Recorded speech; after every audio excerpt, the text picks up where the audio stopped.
Hi guys, વરસાદ ટીપા સ્વરૂપે જ કેમ પડે છે? આ પ્રશ્ન પૂછ્યો છે NS વિદ્યાલય સુખાઈના બાળકોએ. જાણીએ આનો જવાબ.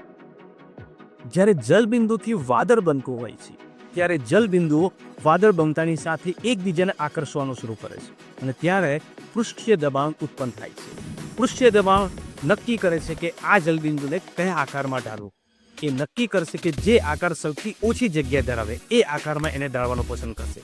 દાખલા તરીકે એની પાસે 3 ઓપ્શન છે: ચોરસ, લંબચોરસ અને ગોળ. તો એ ગોળ પસંદ કરશે કારણ કે ગોળ ઓછી જગ્યા રોકે છે.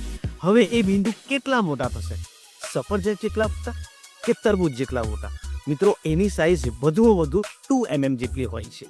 2 mm ની ઉપર જેમ જ જલબિંદુ બને છે એટલે વાદળ એના વજનને સહન કરી શકતું નથી.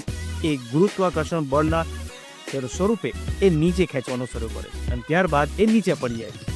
નીચે પડતાની સાથે હવાના સંપર્કમાં આવતાની સાથે હવા એ બિંદુનો આકાર બગાડી નાખે છે અને તે પેરાશૂટ જેવો આકાર ધારણ કરે છે. ત્યારબાદ તે ટીપા સ્વરૂપે નીચે પડે છે, સફરજન સ્વરૂપે નીચે પડતું નથી. આશા રાખું છું કે આ માહિતી આપને પસંદ આપી હશે. Thank you.